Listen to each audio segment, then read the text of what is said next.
तो आप केवल पढ़ सकते हो, गढ़ नहीं सकते। इसलिए सुनना अति आवश्यक है, क्योंकि कभी कभी पढ़ा हुआ भी गलत हो सकता है। जो पढ़ रहे हो सकता है उसका अर्थ कुछ और निकल रहा हो। जैसे बैंक के बाहर लिखा हुआ था सोने पर लोन मिलता है। क्या लिखा था? सोने पर लोन मिलता है। अब एक व्यक्ति को लोन की आवश्यकता थी, उसने पढ़ा जाकर सोने पे लोन मिलता है, तो अपने घर से चटाई और तकिया लेकर आया और रात को बैंक के बाहर सो गया। सुबह सुबह चौकीदार है, यहां पर क्यों सो गया? हट यहां से। बोले अरे क्यों हटूं मैं? अरे क्यों सो गया यहाँ पर? चल बैंक खोलने का समय हो गया। अरे देखो ना सोने पर लोन मिलता है ऐसा लिखा हुआ, इसलिए सोया हुआ। क्या पागल हो गए हो?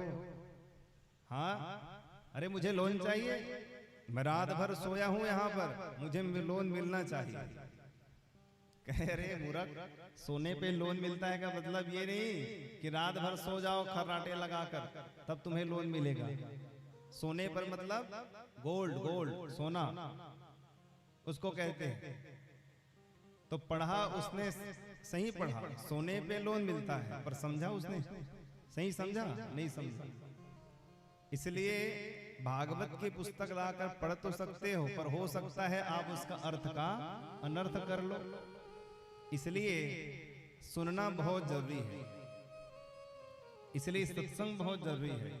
सुनो, श्रीमद् भागवत में प्रथम भक्ति है श्रवणम। श्रवणम कीर्तनम विष्णु स्मरणम पाद सेवनम अर्चनम वंदनम दास्यम सख्यात्म निवेदनम। प्रथम भक्ति है श्रवणम। सुनो, कल यहाँ पर हम जब आए तो माता कुलेश्वरी की महिमा यहाँ के भक्तों ने सुनाई। पहले तो हम इसकी महिमा नहीं जानते थे, पर कल भक्तों ने यहाँ की महिमा बताई तो हमारे मन में अगाध श्रद्धा उत्पन्न हुई। और कहने की बात नहीं है, कल ऐसा आभास लगा कि माता साक्षात बैठी हुई है। कल दर्शन किया तो साक्षात अनुभव हुआ। यहाँ की महिमा के बारे में सुना, लोगों ने महिमा सुनाई तो हृदय में अगाध श्रद्धा उत्पन्न हुई। इस स्थान के प्रति बताया गया कि यहाँ पर माता कुलेश्वरी जो है श्री रामचंद्र जी की अगुवाई करने के लिए वे आई और भगवान को उन्होंने कंदमूल फल अर्पण किया। इसलिए इस क्षेत्र का नाम कांदा डोगर पड़ा। जहां पर श्री राम के चरण पड़े हैं, जहां पर माता स्वयं पहाड़ में विराजमान है, ऐसा जो क्षेत्र है परम पवित्र, ऐसे पवित्र तीर्थ पर, यह तीर्थ ही है महाराज आपके गांव का। बोलो राधे राधे। क्या है? हाँ, ये तीर्थ ही है। आपको और कहीं वैष्णो देवी आगे जाने की आवश्यकता नहीं। स्वयं पहाड़ों में बैठने वाली माता बुमलेश्वरी, विंध्येश्वरी माता वैष्णो देवी के रूप में विराजमान है। साक्षात यह तीर्थ स्थल है जहां पर आप सभी भक्त भगवान की कथा को श्रवण करने के लिए बैठे हुए हैं। बोलो राधे राधे। हिंदी तो समझ जाते हैं ना आप लोग? समझ आ रही है? छत्तीसगढ़ी भी बोलूं बीच बीच में, चिंता वाली बात नहीं है। हाँ हाँ, ओडिया बोले नहीं है भाई। हाँ, छत्तीसगढ़ी आते बोला, छत्तीसगढ़ी बोलूं बीच बीच में, ठीक है? बोलो राधे राधे। तो आओ सबसे पहले श्रीमद् भागवत की महिमा सुने। सच्चिदानंद रूपाय विश्वोत्पत्त्यादि हेतवे तापत्रय विनाशाय श्री कृष्णाय वयं नमः।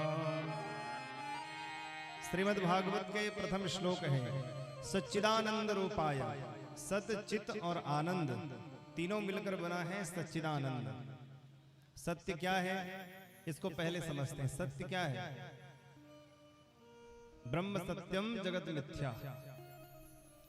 सत्य जो सारा जगत मानता है, सत्य के बिना कुछ नहीं चल सकता, सत्य के ऊपर ही धरती टिकी हुई है और सारा जगत, सारी सृष्टि, कंकण कंकण में जो शंकर विराजमान है वही सत्यम शिवम सुंदरम है। सारा जगत सत्य है, पर जगत में जो परिलक्षित और हो रहा है वो मिथ्या है, जिसको हम भ्रम कहते हैं। जो दिखाई दे रहा है वह भी सत्य है और जो दिखाई नहीं देता वो क्या है? सत्य असत्य। जो दिखाई दे रहा है वह सत्य है और जो दिखाई नहीं देता वो क्या है? जोर से बोलो। जैसे ये फूल दिखाई दे रहा है आपको तो सत्य है, अब दिखाई नहीं दे रहा तो असत्य है। बोलो असत्य है। हाँ, यह फूल आपको दिखाई दे रहा है तो भी सत्य है, नहीं दिखाई दे रहा है तो भी सत्य है। क्यों दिख नहीं रहा है? इसका मतलब ये नहीं कि है नहीं। दिख नहीं रहा इसका मतलब ये नहीं है कि नहीं है, अभी भी है। कहाँ है? इसका अस्तित्व समाप्त नहीं हुआ है, मेरी मुट्ठी के भीतर इसका अस्तित्व है। तो जो दिखाई दे रहा है वह भी सत्य है, जो नहीं दिखाई देता वह भी सत्य है। जैसे वायु, वायु को हम देख नहीं सकते फिर भी वह सत्य स्वरूप है। तो इन चमड़े के आंखों से हम सत्य स्वरूप परमात्मा का कैसे दर्शन करें? अरे भैया, मोह को कहां ढूंढ रे बंदे, मैं तो तेरे पास में। हम इधर उधर भगवान को क्यों ढूंढे? वो तो हमारे भीतर ही विराजमान है। तो सत्य जो सारा जगत है, सारा जो जगत है ब्रह्म स्वरूप है, सारी सृष्टि ब्रह्म स्वरूप है, सब सत्य है। परंतु जो भगवान ने गले में जगत रूपी माला पहना है ना, दिख तो रहा है, परंतु हम जीवों के लिए वह असत्य है, मिथ्या स्वरूप है। असत्य नहीं कह सकते पर मिथ्या स्वरूप है हमारे लिए। कैसे मिथ्या है?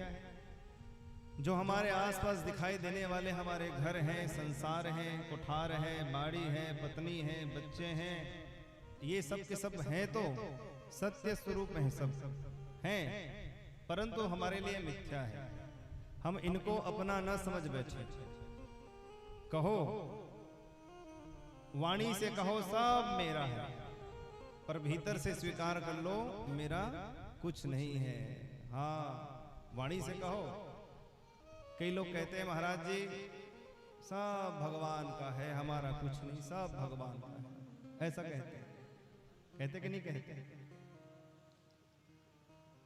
गांव में एक महात्मा जी आए। महात्मा जी को देखकर पूरे गांव के लोग इकट्ठे हो गए।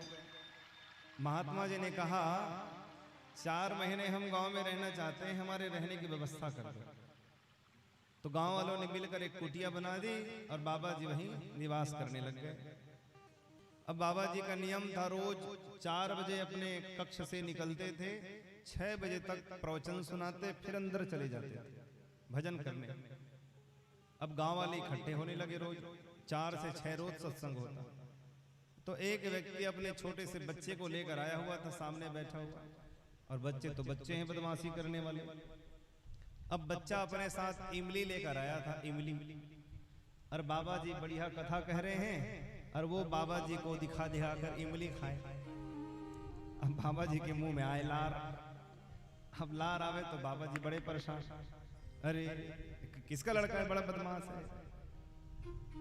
उसको वहां से भगाए, फिर आ गया खेलते खेलते, कभी उधर कूदे, कभी उधर कूदे, कभी इधर भागे, कभी उधर भागे।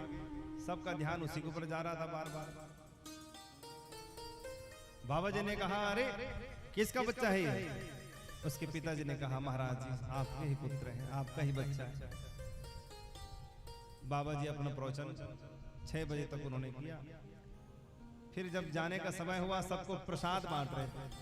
उस बच्चे को बुलाया, बच्चे को बुलाकर उन्होंने प्रसाद दिया और प्रसाद देकर बाबा ने टप से हाथ पकड़ा, बच्चे को खींच दिया पकड़ कर। इतना जोर से पकड़े, बच्चा जोर से डर के रोने लग गया। अब सब लोग करे, अरे बाबा जी बच्चा है, जोर से मत खींचो इसको, डर रहा है ये। बोला तुम लोगों को क्या करना है? तब उसका पिताजी आ गया, अरे महाराज, अरे जोर से मत पकड़ो, देखो हाथ लाल हो गया बच्चे का, छोड़ दो महाराज, छोड़ दो। बोले अरे क्यों छोड़ दूं?